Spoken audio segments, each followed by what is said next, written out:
Hello बच्चों, let's read the question. The question says triangle ABC and triangle DBC are two isosceles triangle on the same base BC and vertices A and D are on the same side of BC. If AD is extended to intersect BC at E, then show that in first part triangle ABD congruent triangle ACD, in second part triangle ABE congruent triangle ACE, in third part AE bisect angle A as well as angle D and in part fourth A is perpendicular bisector of B C. ठीक है बच्चों, तो यहाँ पे हमें 4 part given है इस question के अंदर। सो इस क्वेश्चन को करने के लिए की कंसेप्ट क्या अप्लाई करेंगे? सो की कंसेप्ट, अब देखो बच्चों हमें क्या दे रखा है कि आइसोसेलेस ट्राइंगल गिवन है। ठीक है, तो आइसोसेलेस ट्राइंगल की प्रॉपर्टी यूज करेंगे, property of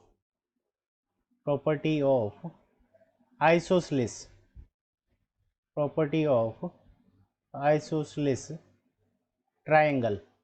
so isosceles triangle की हम क्या कर लेंगे, प्रॉपर्टी का यूज कर लेंगे। ठीक है बच्चों, और सेकंड नंबर हमें क्या करना है, कॉन्ग्रुएंट करना है। तो हम क्या करेंगे, कॉन्ग्रुएंस जो रूल्स है हमारे उनको यूज करेंगे, कॉन्ग्रुएंस रूल्स। सो कॉन्ग्रुएंस रूल्स और आइसोसेलेस ट्राइंगल की प्रॉपर्टी से इस क्वेश्चन को हम सोल्व करेंगे। अब देखो फर्स्ट पार्ट, अब हमें क्या गिवन है कि ये ए बी सी और डी बी सी दोनों ही क्या है, आइसोसेलेस ट्राइंगल है। इसका मतलब ए बी और ए सी हमारी इक्वल है और बी डी और डी सी हमारी क्या है, इक्वल है। ठीक है बच्चों, तो अब हम यहाँ पे लिख देंगे in triangle A B D and triangle A C D, ये दोनों ट्राइंगल ले लिए हमने। अब हमें क्या गिवन है, A B is equals to A C, और रीज़न क्या हो जाएगा कि ये तो हमें गिवन है क्योंकि ट्राइंगल ए बी सी हमें आइसोसेलेस ट्राइंगल गिवन है। फिर उसके बाद में B D is equals to हमारा क्या हो जाएगा, D C, B D is equals to D C, इसका भी रीज़न क्या हो जाएगा, ये भी गिवन है, ये भी हमें क्या है, गिवन है आइसोसेलेस ट्राइंगल। और A D is equals to A D, A D is equals to A D, इसका रीज़न क्या हो जाएगा, तो ये दोनों ट्राइंगल के अंदर हमारी क्या है, कॉमन साइड है। अब कॉमन साइड है इसलिए ये क्या होगी, दोनों ट्राइंगल के अंदर हमारी इक्वल होगी। अब देखो दोनों ट्राइंगल हमारे कॉन्ग्रुएंट हो गए, triangle A B D congruent triangle A C D, reason क्या हो जाएगा, साइड रूल। ठीक है बच्चों, तो साइड रूल से ये दोनों ट्राइंगल हमारे क्या हो गए, कॉन्ग्रुएंट हो गए। अब जब ट्राइंगल कॉन्ग्रुएंट हो जाते हैं तो सबसे पहले यहाँ पे हमारा पहला पार्ट कंप्लीट हो गया, दोनों ट्राइंगल को हमने कॉन्ग्रुएंट कर दिया बाय साइड रूल। अब जब ट्राइंगल कॉन्ग्रुएंट हो जाते हैं उनके कॉरस्पॉन्डिंग पार्ट हमारे क्या होते हैं, इक्वल होते हैं। तो यहाँ से हमारे पास में आ जाएगा angle B A D is equals to angle C A D, reason क्या हो जाएगा, by C P C T. ठीक है बच्चों, तो by C P C T से ये दोनों चीज़ें हम लिख सकते हैं by C P C T. तो ये देखो यहाँ से angle B A D is equals to angle C A D, यानी बी ए डी ये वाला एंगल और सी ए डी ये वाला एंगल, ये दोनों एंगल हमारे क्या हो गए, इक्वल हो गए। अब हम क्या करेंगे कि सेकंड पार्ट को सोल्व करना शुरू करेंगे। ठीक है बच्चों, सो सेकंड पार्ट के अंदर हमें क्या प्रूफ करना है कि ट्राइंगल ए बी ई और ट्राइंगल ए सी ई ये दोनों कॉन्ग्रुएंट है। तो जिन ट्राइंगल्स को कॉन्ग्रुएंट करना है वो दोनों ही ट्राइंगल ले लेंगे, in triangle A C E and triangle A B E, ये दोनों ट्राइंगल हम ले लेंगे। अब इसके अंदर हमें क्या दे रखा है कि ए बी और ए सी दोनों साइड हमारी क्या है, इक्वल है। सो यहाँ पे हम लिख देंगे A C is equals to A B, और इसका रीज़न क्या हो जाएगा कि ये हमें गिवन है, इक्वल होने का रीज़न गिवन। फिर उसके बाद में हमें देखो यहाँ पे ये वाला एंगल हमारे दोनों के अंदर अभी बाई सिपिसिटी से इक्वल आया था, तो angle C A D, angle C A D is equals to angle B A D, इसका रीज़न क्या हो जाएगा, तो ये इक्वल होने का रीज़न हो जाएगा by C P C T. तो by C P C T से हमने ये इक्वल किया था। फिर ए ई और is equals to A E is equals to A E. अब इसका रीज़न क्या हो जाएगा, तो ये दोनों ही ट्राइंगल के अंदर क्या है, हमारी कॉमन साइड है। ठीक है बच्चों, तो ये दोनों ही ट्राइंगल के अंदर हमारी कॉमन साइड है, इसलिए ये इक्वल हो जाएगी। अब यहाँ से हम क्या लिख सकते हैं, triangle A C E congruent triangle A B ई।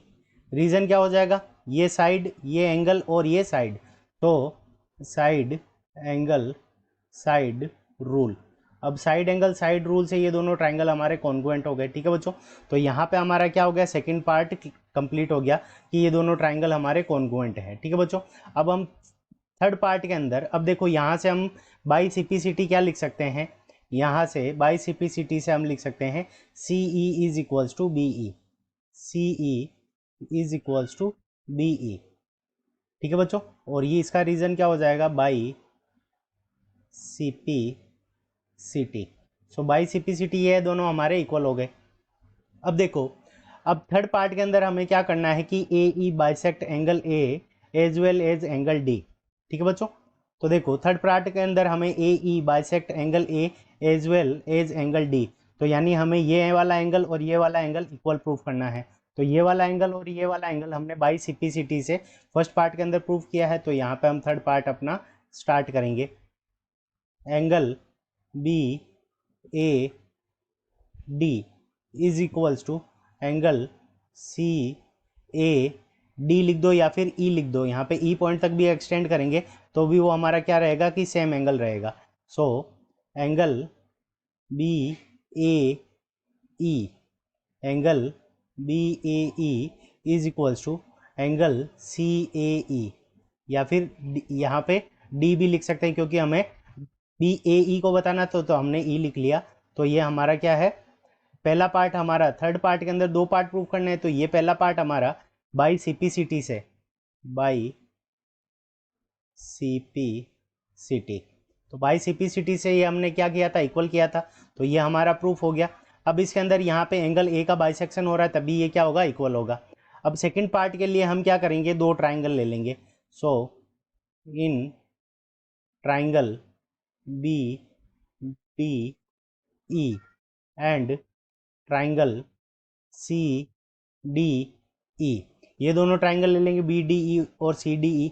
अब B D is equals to C D हमें गिवन है, B E is equals to C E ये हमने by C P C T से प्रूव किया है, और डी ई दोनों के अंदर क्या हो जाएगी, हमारी कॉमन। तो यहाँ से हम लिख देंगे B E, B E is equals to C E, B E is equals to C E, ये हमारा क्या आया था, by C P C T. ठीक है बच्चों, by C P C T से ये हमारे पास में आया था, और D E is equals to D E. अब D E is equals to D E, तो ये हमारे दोनों ट्राइंगल के अंदर कॉमन साइड है, सो इसलिए ये क्या हो जाएगी, इक्वल हो जाएगी, तो इसको हम लिख देंगे कॉमन। अब D E is equals to D E और B D is equals to B D is equals to C D. अब B D is equals to C D ये हमें क्या है, गिवन, तो यहाँ पे हम लिख देंगे गिवन। अब देखो दोनों ट्राइंगल हमारे कॉन्ग्रुएंट हो गए, तो triangle B D E congruent triangle C D E. Reason क्या हो जाएगा, साइड साइड साइड रूल। तो साइड साइड साइड रूल से ये दोनों ट्राइंगल हमारे कॉन्ग्रुएंट हो गए। ठीक है बच्चों, तो देखो यहाँ से, अब देखो जब दोनों एंगल हमारे कॉन्ग्रुएंट हो गए तो इनके कॉरस्पॉन्डिंग पार्ट क्या होंगे, हमारे इक्वल होंगे। तो यहाँ से हम क्या लिख सकते हैं, angle B D E, angle B D E is equals to angle C D E. ठीक है बच्चों, तो ये वाला एंगल और ये वाला एंगल हमारा इक्वल आ गया, तो यहाँ से क्या हो जाएगा, angle D bisection of angle D. यहाँ से हम क्या लिख सकते हैं कि ये ए ई क्या कर रही है, बाइसेक्शन कर रही है, तभी ये दोनों एंगल हमारे क्या होंगे, इक्वल होंगे। So bisection bisection of angle D by bisection of angle D by A E. ठीक है बच्चों, तो ए ई से बाइसेक्शन हो रहा है, तभी ये दोनों एंगल हमारे इक्वल हो जाएंगे। तो इस तरह से हमारा ये थर्ड पार्ट भी क्या हो गया, ये बाई सीपीसीटी से पहला पार्ट हमने इक्वल किया, और बाई सीपीसीटी से ये हमने दूसरा पार्ट भी क्या कर दिया, इक्वल कर दिया। ठीक है बच्चों, तो ये हो गया। अब फोर्थ पार्ट के अंदर हमें क्या गिवन है, फोर्थ पार्ट को अगर हम यहाँ पे लिखें तो फोर्थ पार्ट में हमें क्या प्रूव करना है, A E is perpendicular bisector of B C. ठीक है, तो बी सी का परपेंडिकुलर बाइसेक्टर है, तो सबसे पहले B E is equals to C E, B E is equals to C E, ये तो हमने पहले से ही प्रूव कर चुके हैं, तो by C P C T, तो सी पी सी टी से ये हमने पहले प्रूव कर दिया। अब यहाँ पे देखो triangle B D E congruent है किसके, ट्राइंगल सी डी ई के, तो यहाँ से हम क्या लिख सकते हैं, angle B E D is equals to हमारा क्या हो जाएगा, एंगल सी ई डी। इसका रीजन भी क्या हो जाएगा, तो ये by C P C T. ठीक है बच्चों, तो ये by C P C T से हो गया। अब देखो एंगल बी ई डी और एंगल सी ई डी, इन दोनों का जो सम होगा वो हमारा क्या होगा, 180 डिग्री, क्योंकि लीनियर पेयर है। तो यहाँ पे अगर हम लिखें angle B E D plus angle C E D, angle B E D is equals to हमारा क्या हो जाएगा, angle C E D plus दोनों का सम करेंगे तो ये हमारा कितना हो जाएगा, 180 डिग्री। तो एंगल बी ई डी की जगह हम सी ई डी लिख सकते हैं। So angle C E D plus angle C E D is equals to हमारा कितना हो जाएगा, 180 डिग्री। तो यहाँ से हम क्या लिख सकते हैं, 2 times of angle C E D. So angle C E D is equals to 180 degree divided by 2। तो 180 डिग्री के अंदर 2 का डिवाइड लगाएंगे तो यहाँ पे एंगल सी ई डी की वैल्यू हमारे पास में कितनी आ जाएगी, 90 डिग्री। और angle B E D C E D के इक्वल है, तो ये दोनों ही हमारे क्या हो जाएंगे, 90 डिग्री हो जाएंगे। तो ये हमारा by C P C T से इक्वल हो गया। तो ठीक है बच्चों, तो इससे हम क्या कह सकते हैं कि ये इसको परपेंडिकुलर भी है और इसका बाइसेक्शन भी कर रही है। सो यहाँ से हमने फर्स्ट, सेकंड, थर्ड और फोर्थ चारों पार्ट को समझा। I hope you understood it well. Best of luck. Thank you.